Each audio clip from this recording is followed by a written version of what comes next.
सुरेश, कमल और पंकज तीनों ही दिहाड़ी मजदूर थे जो अपना खर्चा चलाने के लिए बहुत ही कम दिहाड़ी पर मजदूरी किया करते और तीनों ही साथ में एक छोटे से किराए के मकान में रहा करते, क्योंकि उनके पास कभी काम होता तो कभी नहीं।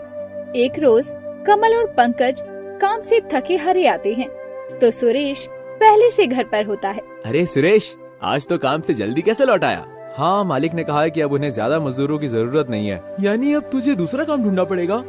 हाँ, ढूंढना तो पड़ेगा, वरना मेरा खर्च कैसे चलेगा? पता नहीं काम मिलेगा या नहीं।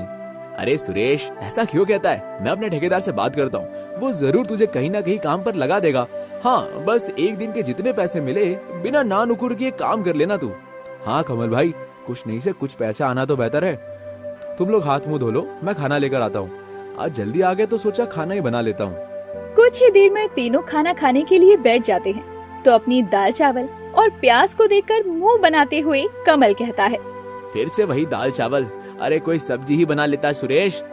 घर में सब्जी के नाम पर आलू भी नहीं है कमल भाई, और वैसे भी जितनी दिहाड़ी हमें मिलती है ना, उसमें हमें ये दाल चावल ही नसीब हो सकते हैं। सच में ना जाने कैसी किस्मत है हमारी, चिकन मटन खाए हुए तो जैसे एक अरसा बीत गया हो ऐसा लगता है।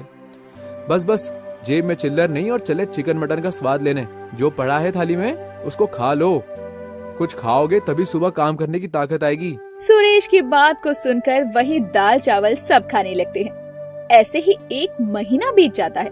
तीनों ही बहुत मेहनत से मजदूरी किया करते। एक रोज उनका मकान मालिक किराया लेने आता है और अगले महीने से बढ़ाकर किराया देने की बात भी करता है। तीनों इस बात के खिलाफ थे तो वो कुछ दिनों में ही कमरा खाली करने को कह देता है। क्या मुसीबत है, अब 2 दिन में कहाँ रहने की जगह ढूंढेंगे हम लोग? ढूंढना तो पड़ेगा, वरना यह मकान मालिक तो हमें 2 दिन बाद यहाँ से निकाल देगा। लगता है आजकल दिन ही खराब चल रहे हैं। पहले काम ढूंढो, अब रहने के लिए जगह। तीनों ही बहुत परेशान हो जाते हैं और अगले दिन सुरेश पंकज के साथ किराए पर कमरा ढूंढने के लिए निकल जाता है। लेकिन कमरों का किराया सुनकर ही उनके पसीने छूटने लगते हैं। शाम को वो एक मटन की दुकान के पास आते हैं। भाई साहब, यहाँ पर कोई किराए पे कमरा है क्या? हाँ बिल्कुल है। परिवार के साथ रहोगे या अकेले? ना ही परिवार के साथ और ना ही अकेले, हम 3 लोग रहेंगे बस। ठीक है, कोई दिक्कत नहीं। 1500 रुपए किराया है कमरे का। 1500 तो बहुत ज्यादा है भाई साहब, थोड़ा कम तो कीजिए। हम लोग बहुत गरीब हैं, महीने का 1000 रुपए ही किराया दे सकते हैं। 1000 रुपए? अरे इतने में तो अच्छी पैंट शर्ट नहीं आती, और तुमको कमरा चाहिए, वो भी किराए पर? नहीं नहीं, इतने कम में तो नहीं रखना मुझे किराएदार। दोनों ही चिंता में पड़ जाते हैं और उस मटन वाले से बार बार किराया कम करने को कहते हैं। तो करीम सोचते हुए दोनों से कहता है, ठीक है, किराया 1000 ही लूंगा, लेकिन इतना कम किराया दोगे तो रोज मेरी दुकान में साफ सफाई करनी पड़ेगी। बोलो मंजूर है तो कल से रहने आ जाना। क्या कहता है पंकज, हाँ कहो कि ना? हाँ कह दे सुरेश भाई, वैसे भी इतने कम किराए में कमरा नहीं मिलेगा, और बात सफाई की है तो एक एक दिन मिलकर तीनों कर देंगे ना साफ सफाई। पंकज की सहमति से सुरेश करीम को हाँ कर देता है और दोनों ये बात कमल को बताते हैं। और 2 दिन बाद तीनों करीम मटन वाले के यहाँ किराए पर रहने लगते हैं और रात को तीनों में से कोई भी करीम की मटन की दुकान की सफाई कर दिया करता। बात एक रोज की है जब करीम अगले दिन के लिए ताज़ा मटन लाकर दुकान में रख देता है। चलो सुबह का काम अभी हो गया, सही है, अब कल आराम से उठूंगा।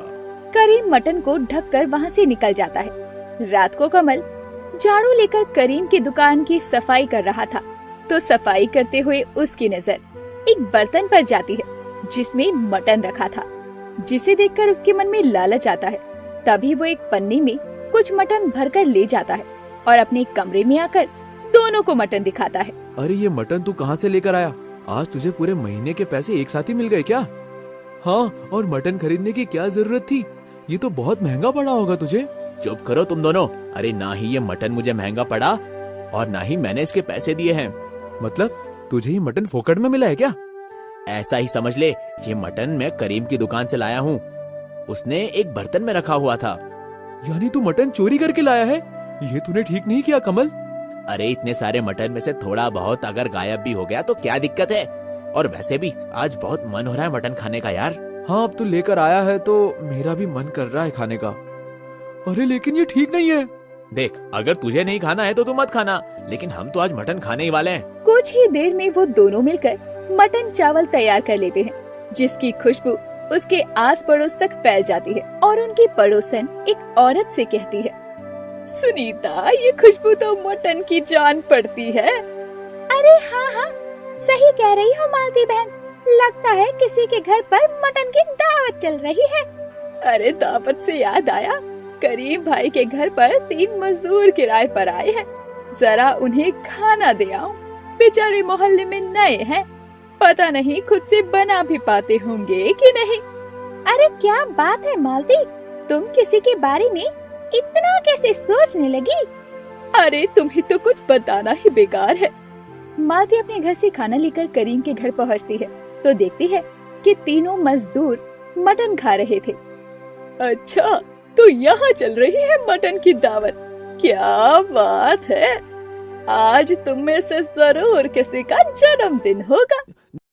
जन्मदिन? हाँ, जन्मदिन है तभी तो मटन खा रहे हैं, वरना तो हम गरीब दाल रोटी में ही खुश रहते हैं। वैसे आप यहाँ अचानक कैसे?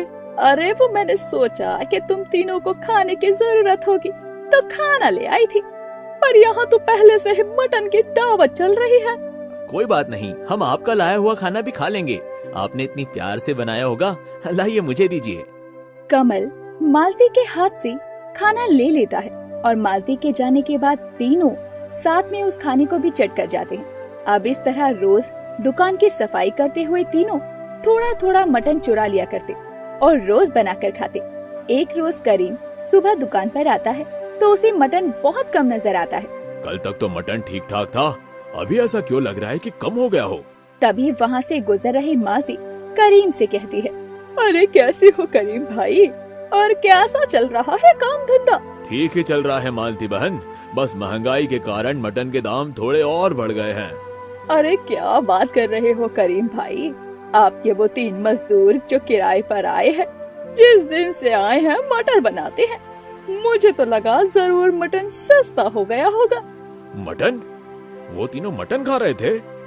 अरे बिल्कुल, एक दिन नहीं, मैंने तो कई दफा उन्हें मटन की दावत को चिटकारे लेकर खाते देखा है। अब मैं चलती हूँ, बाजार जाना है। मालती इतना कहकर वहाँ से निकल जाती है। उसके कहने पर करीम को शक होने लगता है। रात को सुरेश उसकी दुकान की सफाई करके रोज की तरह एक पन्नी में मटर लेकर बाहर निकल रहा था। तभी दुकान के बाहर करीम उसे पकड़ लेता है। करीम भाई, आप यहाँ? हाँ, मैं तो गरीब मजदूर मटन खा रहे हैं, वो भी मेरी दुकान से चोरी करके।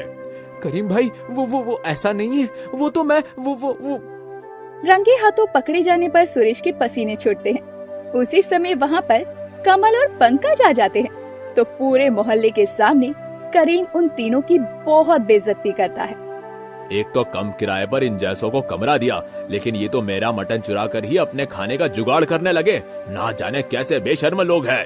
अरे हाय दैया, तभी मैं कहूँ कि ये गरीब मजदूर आखिर रोज रोज मटन खाते कहाँ से है। अरे हाय हाय हाय, इतनी शर्म की बात है। हाय करीम भाई, हमसे गलती हो गई, हमें माफ कर दीजिए। आप जो सजा देंगे हमें मंजूर है और हम आज के बाद कभी ऐसा नहीं करेंगे। करोगे तो जब तुम यहाँ रहोगे। अभी के अभी अपना बोरिया बिस्तर समेट और निकलो मेरे घर से। तीनों ही हाथ जोड़कर करीम को उन्हें घर से ना निकालने के लिए कहते हैं, लेकिन करीम गुस्से में उनकी एक नहीं सुनता और तीनों रात के समय ही अपना सामान लेकर सड़क पर आ जाते हैं और अपने किए पर उन्हें बहुत पछतावा होता है। राजा एक मेहनती किसान था जो कि अपने खेतों में भिंडी की खेती किया करता। किसानों के खेतों के मुकाबले राजा के खेतों में बहुत अच्छी और बहुत ज्यादा तादाद में भिंडी होती थी। राजा उपजाऊ हुई भिंडी को अच्छे दामों पर बाजार में बेच देता और अपनी पत्नी की मदद से गांव में ही एक ढाबा चलाया करता, जिसमें वो खेतों में उगाई हुई भिंडी से अलग अलग तरह की सब्जियों को बनाकर बेचता। राजा की पत्नी माया बहुत ही अच्छा खाना बनाती थी, इसीलिए उसके बनाए खाने को बिकने में ज्यादा समय भी नहीं लगता था और सभी माया और राजा के ढाबे की खूब तारीफ करते। उन दोनों की ये तरक्की गांव के कुछ लोगों को अच्छी नहीं लगती थी। एक दिन माया सुबह सुबह ढाबे पर खाना बनाते हुए बोलती है, अरे सुनिए जी, इस ढाबे में काम ज्यादा हो जाता है, तो क्यों ना हम हमारी मदद के लिए एक नौकर रख लें? क्या जरूरत है, मैं तो तुम्हारी मदद कर ही देता हूँ ना, तो किसी को क्यों रखना है। अरे आपको भी आराम की जरूरत है। आप खेतों में भी अकेले काम करते हैं और फिर ढाबे में भी काम करना पड़ता है। एक आदमी रखने से हमारी मदद हो जाएगी। ठीक है, अगर तुम्हें सही लगता है तो तुम एक महिला को रख लो, ताकि वो ढाबे में तुम्हारी मदद करवा सके और तुम्हारा काम भी हो जाए। अच्छा ठीक है, मैं आज ही हमारी पड़ोस वाली सुषमा से बात करती हूँ। उसे काम की बहुत जरूरत है, क्या पता वो आज ही मान जाए। माया ने अपनी पड़ोसन सुषमा से काम के लिए पूछा और वो मान गई। अब सुषमा माया के ढाबे को चलाने में उसकी मदद करने लगी, जिससे राजा और माया का काम भी कम हो गया। अब माया अकेले ही ढाबे का सारा काम कर लेती। उनकी तरक्की देखकर कुछ किसान और माया की पड़ोसन श्यामा बहुत जलने लगे और उनको नुकसान पहुंचाने के तरीके खोजने लगे। एक दिन राजा के पड़ोस का हरिया और उसकी पत्नी श्यामा माया के ढाबे पर जाकर माया से बोलती है, अरे क्या बात है माया बहन, तुम तो बड़ी खुश लग रही हो। आजकल काम बहुत अच्छा चलता है का? अरे नहीं, बस मैं तो सुषमा के आने से खुश हूँ, क्योंकि अब काम में मदद हो जाती है तो थोड़ा आराम रहता है। हाँ ये बात तो है। अच्छा किया जो सुषमा बहन को काम पर रख लिए। बेचारी वैसे भी खाना खाने के लिए तरसती रहती है, कम से कम काम के बहाने उनको 2 वक्त की रोटी तो मिलेगी।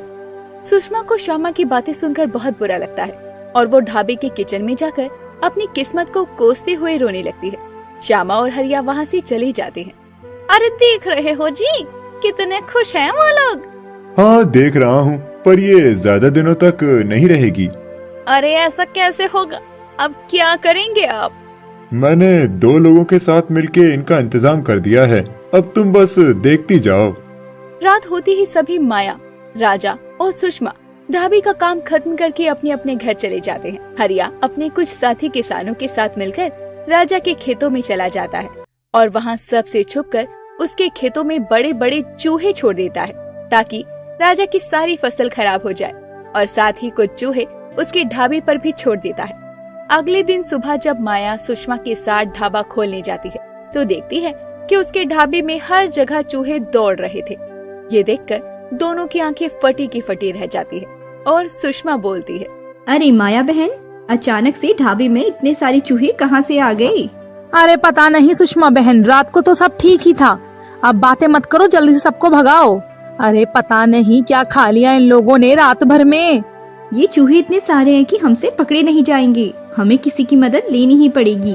अरे ठीक कहती हो सुषमा, तुम यहीं रुको, मैं अभी किसी को बुला कर लाती हूँ। माया राजा को बुलाने खेतों पर चली जाती है, जहाँ वो देखती है कि राजा के खेत पूरी तरह से बर्बाद हो चुके थे और राजा अपना सर पकड़े खेतों में बैठकर रो रहा था। माया को समझ नहीं आता कि अचानक से उसके खेत और ढाबे पर इतने चूहे आखिर आए कहाँ से। अरे सुनिए, हमारे ढाबे में बहुत चूहे आ गए हैं, इसलिए मैं आपको बुलाने आई थी, मगर यहाँ तो खेतों पर भी यही हाल है। अब हम क्या करें? तुम यही रुको, मैं चूहे पकड़ने वाले को लेकर आता हूँ। पहले इन्हें भगाते हैं, फिर सोचेंगे ये सब कैसे हुआ और अब क्या करना है। राजा गांव के कुछ लोगों की मदद से चूहों को पकड़ने लगता है, मगर वो इधर उधर भागने लगते हैं और अगल बगल के खेतों में भी फैल जाते हैं, जिससे सबके खेत बर्बाद हो गए। हरिया और श्यामा के खेतों में भी चूहे घुस गए और सारी फसल बर्बाद कर दी। जैसे तैसे सारे चूहों को पकड़कर सभी अपनी किस्मत को कोसते हुए अपने घर चले गए। अब हम क्या करेंगे, सब बर्बाद हो गया, खेत और ढाबा कुछ नहीं बचा। अरे ये सब किसी की साजिश थी, वरना अचानक हमारे खेत और ढाबे में इतने सारे चूहे कैसे आ सकते हैं। जो भी हो, अब नुकसान तो हो ही गया है, अब किया भी क्या जा सकता है। अरे आप चिंता मत कीजिए, हमारा कोई सामान और खेत तो बर्बाद कर सकता है, मगर हमारा हुनर नहीं। हम फिर से सब ठीक कर देंगे, थोड़ा टाइम लगेगा मगर हो जाएगा। माया अगले दिन सुबह सुबह जाकर दुकान से रसोई का सारा सामान खरीद कर लाती है और ढाबे को साफ सुथरा कर सुषमा की मदद से ढाबे को फिर से शुरू करती है। धीरे धीरे ढाबे पर ग्राहक आने शुरू होते हैं। सुषमा भी पूरी मेहनत और मन लगाकर काम करती है।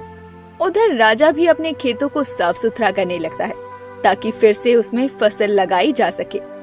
सभी किसान जिनके खेत चूहों ने खराब कर दिए थे, सभी राजा को देखकर हैरान थे कि ये इतने मुश्किल समय पर भी इतनी शांति और मेहनत से कैसे काम कर रहा है। भाई राजा, तुम इतनी परेशानी में भी शांति से काम कर रहे हो। मेरा तो कुछ करने का मन ही नहीं कर रहा। समझ नहीं आ रहा कि इस नुकसान की भरपाई कैसे करूं। देखो भैया, अब नुकसान तो जो होना था हो गया। अब बीती बातों को लेकर बैठे रहने से हमारी फसल तो वापस नहीं आ जाएगी। इसीलिए बीती बातों को छोड़कर आगे के बारे में सोचो। हरिया को राजा की बातें सुनकर अपनी गलती का पछतावा होता है और अगर वो माया और राजा को नुकसान ना पहुंचाने की सोचता तो उनके खेत भी खराब नहीं होते। उन्होंने खुद ही अपने पैरों पर कुल्हाड़ी मार ली थी। माया भी ढाबे का काम खत्म कर सुषमा को ढाबे पर छोड़कर खुद राजा की मदद करने उसके खेत पर चली जाती है। दोनों मिलकर खेत और ढाबे को पहले की तरह बना देते हैं। बहन माया, तुमने और भाई साहब ने इतने बड़े नुकसान को झेलकर भी अपनी जिंदगी को फिर से पहले की तरह बना के बहुत ही हिम्मत का काम किया है। हाँ सुषमा बहन, आपने भी तो हमारा कितना साथ दिया। इसके लिए मैं आपका जितना धन्यवाद दूं सब कम है। नहीं नहीं, ऐसा मत बोलिए। आपने भी तो मेरे बुरे वक्त में मुझे काम देकर मेरी मदद की थी। जब मुझे काम की बहुत जरूरत थी तब आपने मुझे अपने ढाबे में काम दिया था। अरे मिलजुल कर ही तो अपने सुख दुख एक दूसरे के काम आते हैं। अरे श्यामा बहन, आप हमारे यहाँ? बहन, हम तो अपने किए की सजा भुगत ही रहे हैं। सोचा तुमसे खुद चलकर माफी मांग ले, क्योंकि जो कुछ हुआ उसमें तुम्हारा कोई दोष नहीं था। अरे माफी किस बात की?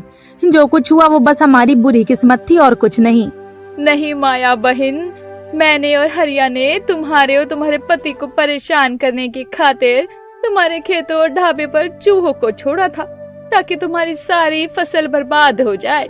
हाँ भैया, मगर किस्मत की मार देखो, तुम्हारे साथ साथ उन्होंने हमारी फसल भी खराब कर दी और अब हम खाने खाने को मोहताज हो रहे हैं। आप लोग परेशान मत होइए, आपने अपनी गलती खुद मान ली। इससे बड़ी बात और कोई नहीं हो सकती।